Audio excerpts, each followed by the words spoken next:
Hi, nice to see you again. Hat tip to OTRTO, who asked me about smart meters, including smart meters in my hypotheses regarding these fires, not only in LA, but in Maui and a lot of other parts of the world. There has been this globalist experiment going on for a while to try and perfect it for what's kicking off at the moment. And of course, the Pacific Palisades fire, I think, was largely picked because of the limited number of entrances and exits that could be monitored to the area, and also because this empty reservoir was such a dominant feature. But here's an example of what's been going on. This from a few days ago. For 5 days, residents, tens of thousands of residents, were not even allowed to go in and see if their homes were still there. Yeah, this guy is understandably pissed.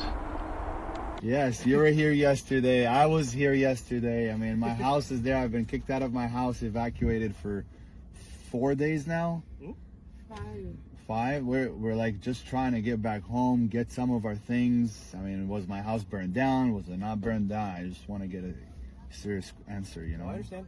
Let me help you with that, right? Please. Right now, the incident commander is CAL FIRE, right? They are the ones telling us what areas are safe or unsafe. That's the big part. So if any questions regarding areas that are unsafe or checkpoints, whatever that is, you go to CAL FIRE, the CAL FIRE website. You go look under the Palisades Fire and find their phone number. That's for you guys. So these people are told that they can't go in because they're unsafe conditions, and they're having to shut off the gas lines and make sure that there's no down power lines and all those kinds of things, right? A week. This is one of many examples of clips where so-called, contractors are going in and shutting off the dangerous gas leaks that are left behind by the so-called wildfires. Here's one of them. Let's treat this as kind of a mini exam. Try and think of all the things you can see wrong with this clip. The first one I'll give you a spoiler alert on. There's somebody filming there that doesn't know the guy that's shutting the gas off. How did he get past the FBI and the police and the military? No, he just happens to be there. What we're doing today. Actively shutting off the gas to these homes. Listen to this. Oh my God, that stinks. Watch yourself. Electrical wires everywhere and shit. Watch yourself. Come on. There you go. Nice. Nicely done. Dozens of these gas Look at this.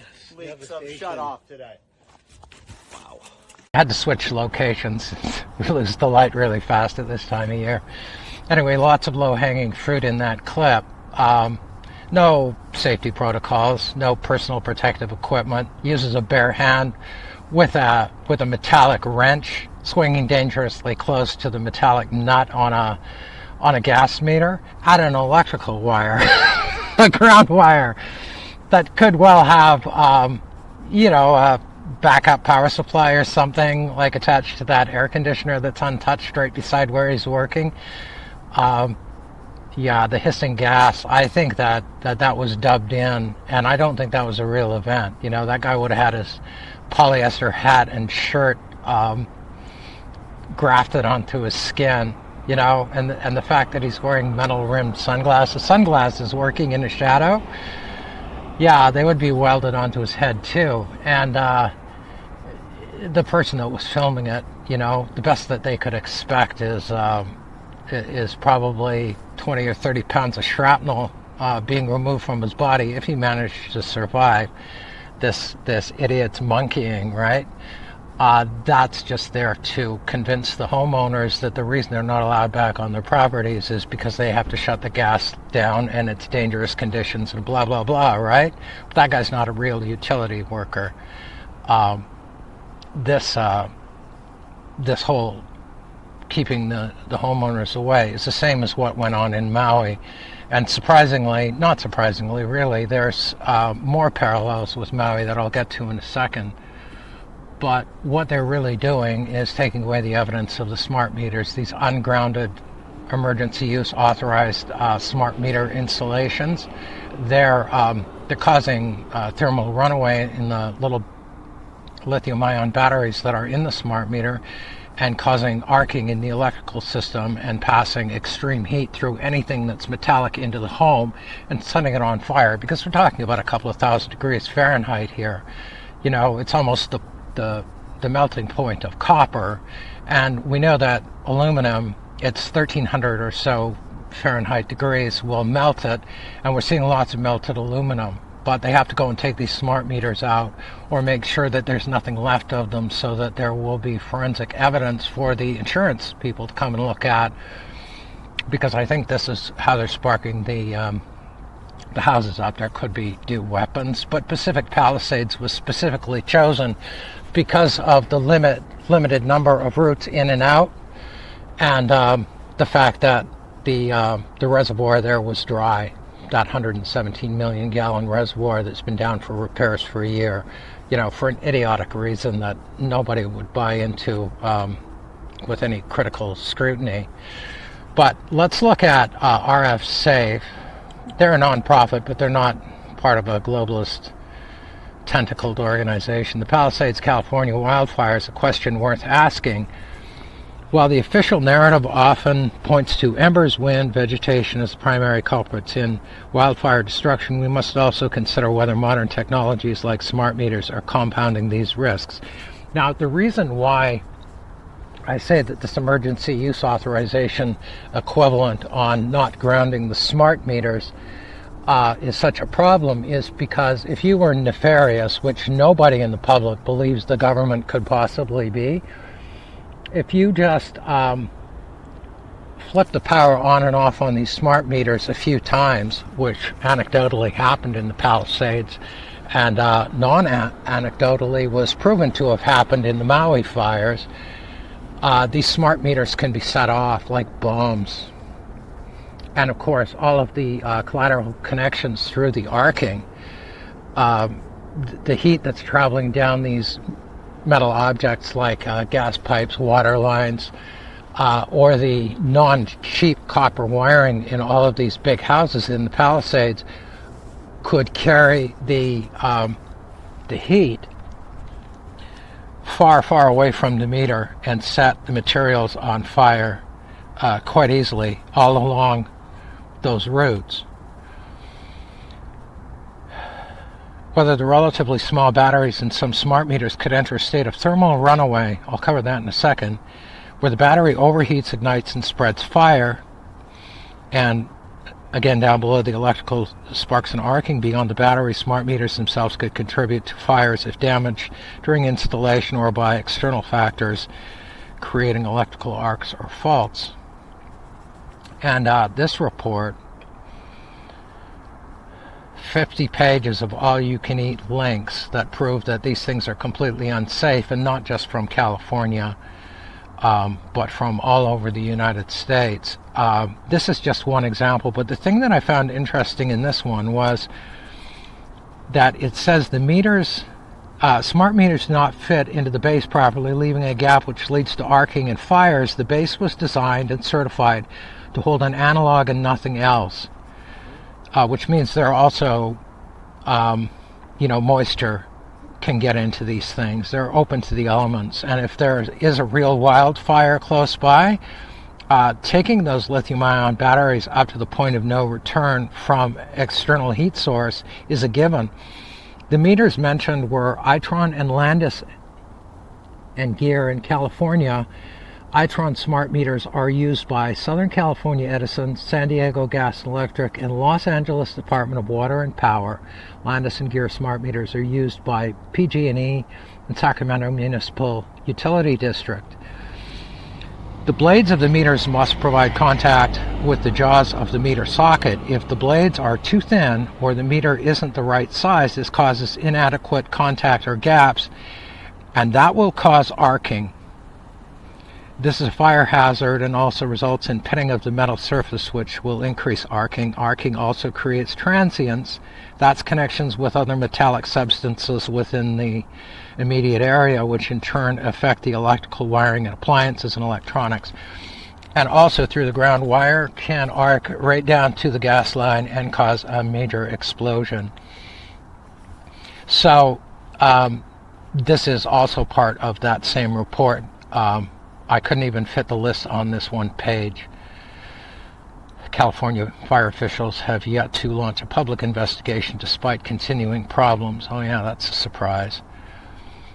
And this one, which mentions the faulty grounding, but it says they should question contractors and electricians who may have observed damage from the fire, such as damage along a neutral melted aluminum conductor. Again, aluminum melts 1300 plus degrees. Copper, I think, is 1800. That's Fahrenheit. Location of the fire does not have to be in close proximity to the main electrical panel where the smart meter is installed. And here's an example of a small to medium-sized company that has a Tesla Powerwall. I don't know if that's a smart meter that's between the electrical panels, but in houses in Southern California, especially in Los Angeles region, there are a lot of solar panels. Lots of other parts of the southern U.S. is the same. It was the same in Maui. And these battery storage, lithium-ion battery storage units are always close to the electrical panel, usually close to the incoming gas line as well, and it doesn't take a rocket scientist to figure out what goes on. So that small battery that's in the smart meter that's backup power so that they can communicate wirelessly with the utility. Internal short circuits, the most common cause, these occur due to physical damage, manufacturing defects, or the breakdown of internal separators. This leads to direct contact between the anode and cathode, causing a rapid increase in temperature. That can also be caused by fluctuating the main power source. So if you were a nefarious globalist wanting to set all of the houses in your city on fire that had smart meters, all you'd have to do was flick the switch on and off a few times. And they can tell which houses are on fire by the communication from these devices.